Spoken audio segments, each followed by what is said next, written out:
जी, अस्सलाम वालेकुम। उम्मीद है कि आप तमाम दोस्त खैरियत से होंगे और आज का दिन भी ट्रेडिंग के हवाले से अच्छा गुज़रा होगा।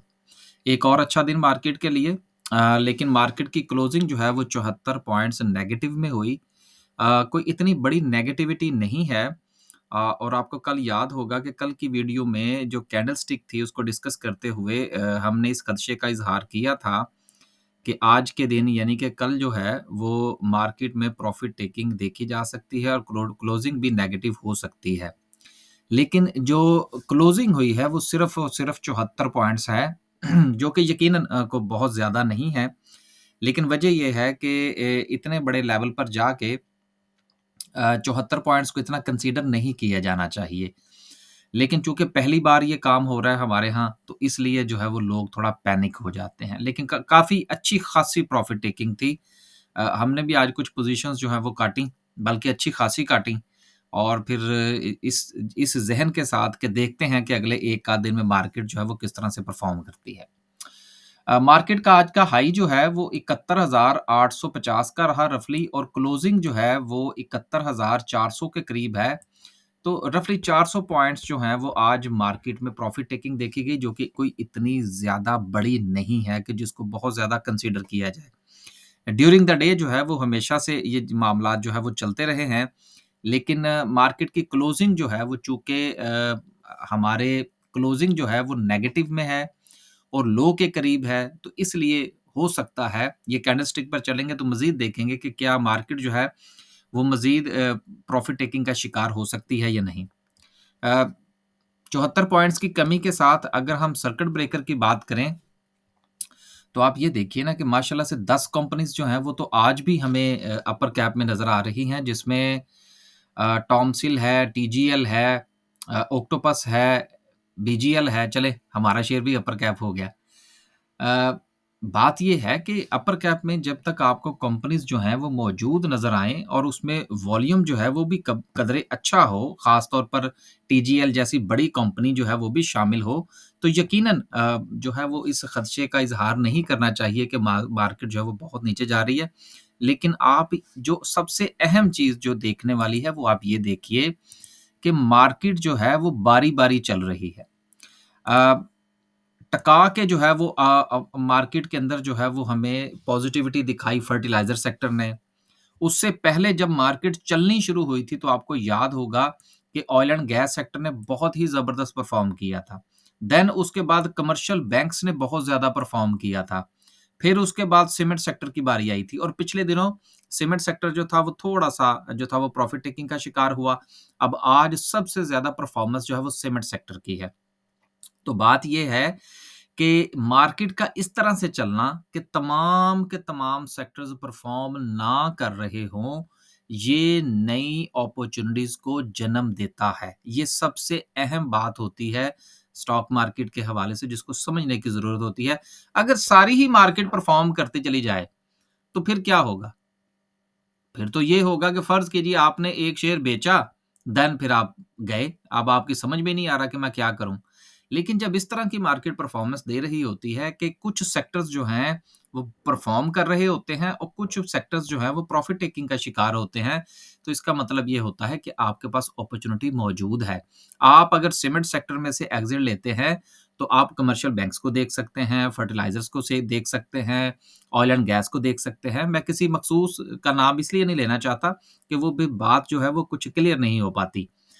असल में जो स्ट्रैटेजी है वो ये है कि जिस वक़्त एक सेक्टर परफ़ॉर्म कर ले, आपका शेयर पीक कर जाए, जहाँ पर आप समझते हैं कि आपको एग्ज़िट लेना चाहिए, आप लें और जो सेक्टर परफ़ॉर्म नहीं कर रहे, उसमें आप जो है वो मज़ीद तलाश करने की कोशिश करें। आगे चलते हैं जी और मज़ीद देखते हैं कि आज किस-किस सेक्टर ने क्या-क्या परफ़ॉर्मेंस दी। कमर्शियल बैंक्स की बात करें तो यकीनन आज भी जो है वो प्रॉफ़िट टेकिंग का शिकार रहे और 119 पॉइंट्स जो है वो निकाले लेकिन उसकी जो कसर है वो हमें सीमेंट सेक्टर में से निकलती हुई नज़र आई। देन टेक्सटाइल कंपोज़िट और आपको याद है कि मैं काफ़ी दिनों से आपसे कह रहा था कि टेक्सटाइल अब टेक्सटाइल तो गए हैं चल। अब जो है वो आपको केमिकल सेक्टर पर नज़र रखनी चाहिए और केमिकल सेक्टर के बड़े बुरे हालात हैं। तो जो आपको पता है कि मैं तो हमेशा से ये कहता हूँ कि जिस जिस शेर के ऊपर बुरा वक़्त आया हो, हमें उसका साथी बनना चाहिए। क्योंकि अच्छे वक़्त में तो मामलात चलते रहते हैं। जब आप बुरे वक़्त में किसी शेयर को आइडेंटिफ़ाई करेंगे, उसमें बाइंग करके बैठेंगे, फिर जब वो चलेगा तो 8, 10, 12, 15% कहीं नहीं गया, बड़े आराम से आपको मिल जाएगा, लेकिन थोड़ा इंतज़ार करना पड़ेगा। आगे चलते हैं जी और मज़ीद देखते हैं, जो खबरें भी हैं काफ़ी सारी, उनके ऊपर भी बात करनी है, हो सकता है थोड़ा वीडियो लंबी हो जाए। अनाउंसमेंट्स के हवाले से रिज़ल्ट्स थे आज। उसके अलावा जो अहम-अहम रिज़ल्ट्स हैं उनको देख लेंगे। ट्रीट का रिज़ल्ट है 29 पैसे की अर्निंग है, उसके बाद फर्स्ट ट्रीट मुदारबा 1 पैसे की अर्निंग, आईएसएल की ₹1.62 की अर्निंग अर्निंग कम आई है इंटरनेशनल स्टील की।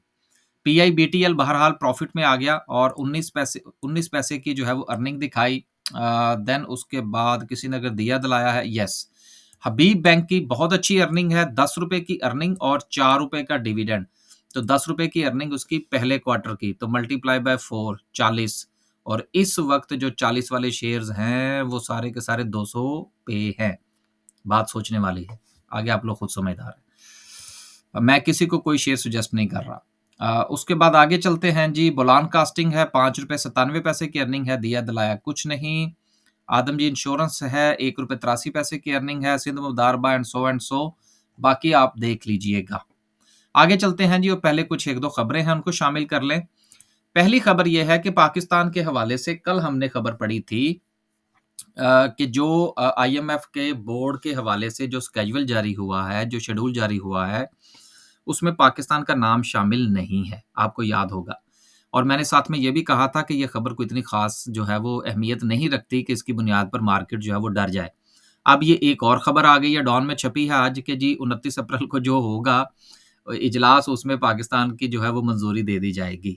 अब ये इसकी कन्फर्मेशन जो है वो आईएमएफ ही कर सकता है, क्योंकि हमारे जो ज़राए हैं ये वो यही वेबसाइट्स हैं, यही न्यूज़पेपर्स हैं, और ये दोनों का आपस में कोई मैच नहीं हो रहा। जियो कुछ और खबर छाप देता है, डॉन कुछ और छाप देता है। लिहाज़ा ये आज मैंने इसलिए पढ़ी ताकि आपको थोड़ा-सा ये अंदाज़ा हो कि खबरें जो हैं वो मुख्तलिफ अंदाज़ से पेश की जाती हैं। अब उसमें से अपनी मर्ज़ी का मतलब आपने निकालना है। तो ये मैंने इसलिए आज शामिल की। अगला जो है वो ये है कि पाकिस्तान की आईटी की बरामदात में $339 मिलियन का रिकॉर्ड इज़ाफ़ा, और यही वजह है कि आईटी सेक्टर की परफ़ॉर्मेंस भी आपके सामने है।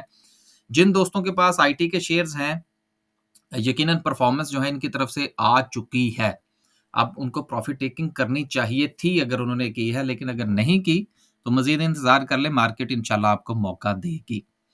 आगे चलते हैं जी और पाकिस्तान स्टॉक एक्सचेंज ने 4 कंपनीज़ को नोटिसेज़ इश्यू किए हैं कि जी आपके शेयर्स की प्राइसेज़ जो हैं वो बिला वजह बढ़ गई हैं। उसमें एक जो है वो गिंदारा ऑटोमोबाइल्स हैं जिसको जीएएल कहते हैं, उसके बाद टीपीएलआई है, टीपीएल इंश्योरेंस जिसको हम लोग कहते हैं, और उसके बाद दीवान फारूक मोटर्स हैं, स्टैंडर्ड चार्टर्ड बैंक है। ये 4 कंपनीज़ हैं जिनको नोटिसेज़ इश्यू हुए हैं। कोई फ़र्क नहीं पड़ता। इनके अपना जो शेयर है पाकिस्तान स्टॉक एक्सचेंज का, वो कहाँ से कहाँ चला गया, ठीक है ना? अब उसमें तो मैं तो इसलिए कह रहा हूँ ना कि मैंने उसको खरीद के बेचा है। अभी कल सारी पोज़ीशन काटी है उसमें से। तो सिर्फ़ बात करने का मतलब ये है कि अपने आप को भी नोटिस फिर करना चाहिए था ना। कोई मसला नहीं है, इससे परेशान होने की कोई बात नहीं। अगली खबर जो है वो ये है कि पाकिस्तान जो है वो हाइली वल्नरेबल है impact of the climate change. अब देखिए ये जो इस तरह की खबरें होती है ना कि जी क्लाइमेट चेंज के हवाले से पाकिस्तान बड़ा मुतासिर हो रहा है, ये हमें आईएमएफ से कर्ज लेने में जिस वक्त हमारा केस जाएगा तो उसमें ये एक प्लस पॉइंट साबित होगा। तो मैं ये समझता हूँ कि जुलाई, हाँ, यहाँ पर एक और बात शामिल करते चलें कि मैं गुज़िश्ता काफ़ी दिनों से ये गुज़ारिश कर रहा हूँ कि बजट जो होगा उसकी अप्रूवल होगी, वो अप्रूवल जिस वक़्त आईएमएफ को दिखाई जाएगी कि सर आपके कहने पर जिस तरह से आपने कहा हमने बजट बनाकर उसको पार्लियामेंट से मंज़ूर करवा लिया है, मामला उसके बाद शुरू होगा। लिहाज़ा दरमियान में जितनी भी खबरें आती जाएँ मुस्बत या मनफ़ी, उनको आप इतना ज़्यादा जो है वो उनके हवाले से सोचने की ज़रूरत नहीं है, एक बात। दूसरी बात ये है कि अगर इन बिटवीन बजट के तक अगर कोई मार्केट में आपको कोई मिसाल के तौर पर कोई डाउनफॉल नज़र आता है, तो उसको एज़ ए अपॉर्च्युनिटी लीजिएगा। वो इसलिए कि आईएमएफ के साथ हमारा मुआहदा हो जाना है, वो $8 अरब का हो या $10 अरब का हो। इस हवाले से मैं पूरी तरह से पॉज़िटिव हूँ। जो कुछ छोटी-मोटी जो है वो रिसर्च मैंने की है, उसकी बुनियाद पर मैं फुली कॉन्फिडेंट हूँ कि ये पहले ही जो है ना वो गो थ्रू हो जाएगा और इस बार बजट जो है वो काफ़ी टाइट बनेगा। आखिरी खबर जो है, बल्कि आखिरी नहीं बल्कि सेकंड लास्ट खबर ये है कि फातिमा फर्टिलाइज़र ने जो है वो बिग इंक्रीज़ किया है क्योंकि ये रह गई थी, तो इन्होंने भी अपनी प्राइसेज़ बढ़ा दी हैं और इसी की वजह से इसके शेयर्स जो हैं उसने भी काफ़ी अच्छा परफ़ॉर्मेंस दी है। जिनके पास है वो देख लीजिएगा। आखिरी खबर जो है वो ट्रीट बैटरी के हवाले से है, कि ट्रीट बैटरी जो है इसने किया है लॉस और इसके पल्ले कुछ नहीं है। लिहाज़ा जिनके पास ये शेयर है वो अपना-अपना फ़ैसला कर लीजिए। अगर आप इसको कोई लॉन्ग टर्म के लिए देख रहे हैं तो मेरा ख्याल है मुनासिब फ़ैसला नहीं होगा। ट्रीट इटसेल्फ जो है मैंने जब इसके ऊपर एक पूरी जो है वो वीडियो की थी तो बहुत ज़्यादा तनकीद का सामना करना पड़ा मुझे। बात ये है कि ये पूरा का पूरा जो ट्रीट है ना इसके पल्ले ही कुछ नहीं है। मसला ये है कि इसकी परफ़ॉर्मेंस आप देखिए ना, अभी हमने यहाँ पर देखा जो रिज़ल्ट्स थे, तो ट्रीट की इटसेल्फ कॉर्पोरेशन की क्या है यार 29 पैसे की अर्निंग है, कोई बात है करने वाली। मुदारबे की देख लें जी 1 पैसे की अर्निंग है, ट्रीट बैटरी की देख लें जी वो मेरा ख़्याल है कोई 60-70 पैसे का या हाँ, 38 पैसे का लॉस है। तो क्या वो क्या कहते हैं गंजा जो है वो क्या वो क्या निचोड़ेगा क्या और धोएगा क्या? तो बहरहाल ट्रेडिंग श्रेडिंग के हवाले से ठीक है, लेकिन बाकी इतना कोई लंबी उम्मीदें बाँधने की ज़रूरत नहीं है। अब फिर माइंड करेंगे ट्रीट वाले या जिनके पास ये शेयर होगा, फिर मैसेजेज़ आएँगे, कोई बात नहीं, भेजने दें उनको। आखिर में डिस्कस करते हैं जी आज की कैंडल को। कैंडल के हवाले से एक जो है वो बुरी बात है और बुरी बात ये है कि मार्केट ने कल और आज सेम लेवल को टच किया है, लेकिन मार्केट वहाँ पर सस्टेन नहीं कर पाई। लिहाज़ा कानून ये कहता है, जो कि कल भी हमने खदशे का इज़हार किया था कि मार्केट जो है वो प्रॉफ़िट टेकिंग का शिकार रह सकती है। उसकी वजह भी यही थी कि रिजेक्शन थी मार्केट में और आज उस रिजेक्शन की कन्फर्मेशन है। कल हो सकता है कि मार्केट आपको कुछ 71,000 का लेवल जो है वो एक मर्तबा फिर दिखाए। अगर मार्केट 71 पर स्टे करती है, तो देन जो है वो अगले लेवल के हवाले से हम बात करेंगे कि मार्केट कहाँ तक जा सकती है। लेकिन अगर मार्केट जो है वो 71 से नीचे की क्लोजिंग देती है, तो देन फिर जो है वो उससे नीचे का लेवल हमें देखना होगा कि मार्केट कहाँ तक जो है वो नीचे जा सकती है, एक बात। दूसरी बात ये है कि आज भी कल गो के मार्केट में जो लगने वाला वॉल्यूम था, वो भी आउटस्टैंडिंग वॉल्यूम था। और आज भी लगने वाला वॉल्यूम जो है वो आउटस्टैंडिंग ही है। तो लिहाज़ा पोज़ीशनें काफ़ी कटी हैं आज। तो इसका मतलब ये हुआ कि मार्केट में प्रॉफ़िट टेकिंग का बाज़ार गर्म है और कल भी जो है वो मार्केट में मज़ीद प्रॉफ़िट टेकिंग देखी जा सकती है। लेकिन रफ़ली जो इस वक़्त हमारा जो ऑब्ज़र्वेशन है, वो कि 300 पॉइंट्स के करीब है कि मार्केट प्रॉफ़िट टेकिंग का शिकार हो सकती है और 71 तक जा सकती है क्योंकि इस वक़्त क्लोज़िंग जो है वो है जनाब 71,359 पर और ये जो नीचे हमने ये जो सपोर्ट का लेवल जो है वो आइडेंटिफ़ाई कर रखा है, ये रफ़ली 71,000 का है। तो 300 साढ़े 300 पॉइंट्स का एक लेवल बनता है जहाँ पर मार्केट को स्टे करना चाहिए और मार्केट को एक ऊपर की मूव देनी चाहिए। लेकिन कहना कबल-अज़-वक़्त होगा, अभी कल की जो बात है वो 71 तक ही रहे तो बेहतर है। जिस तरह से आज के हवाले से था कि प्रॉफ़िट टेकिंग हो सकती है, नेगेटिव क्लोजिंग हो सकती है, वो हुई। अब कल के हवाले से ये है कि 71 का जो लेवल है वेरी इम्पोर्टेंट है। अगर लेवल ज अब कल मार्केट की क्लोजिंग ये डिसाइड करेगी कि आया कि मार्केट जो है उसका प्रोग्राम रिवर्सल का है या मज़ीद नीचे जाने का है, वो इंशाल्लाह कल बात करेंगे। बाकी आप तमाम दोस्तों की तरफ से बहुत सारे मैसेजेस मौसूल हो रहे हैं जिसमें जो हमारा से नो टू करंट अकाउंट है उस हवाले से भी है वो मज़ीद मैसेजेस भेजिए ताकि हमें भी पता चले कि हमारी वीडियो का कितना असर हो रहा है। इसके साथ जो है वो हमारे जो ट्रेनिंग सेशंस हैं वो वीडियो की डिस्क्रिप्शन में उसकी तफ़सील होगी वो आप देख लीजिएगा। अगले एक आध दिन में इंशाल्लाह जो बाय सेल का ग्रुप है उसका हम आगाज़ करने जा रहे हैं। अ, और हाँ, एक सबसे अहम जो बात मैंने आपसे करना थी वो ये थी कि देखिए आप दोस्त जब इस वक़्त हमें को टेक्स्ट करते हैं, तो वो बाय डिफ़ॉल्ट आपका जो नंबर है वो हमारे पास सेव हो जाता है। देन वैसे हम कोई बिला वजह कोई मैसेजेस तो भेजते नहीं हैं। कभी-कभी हमारी तरफ से अपडेट्स जो हैं वो जाती हैं, हमने कोई अनाउंसमेंट की हो, कोई सर्विस शुरू की हो, कोई ट्रेनिंग कोर्स शुरू किया हो, तो वो आपको टेक्स्ट मिलता है।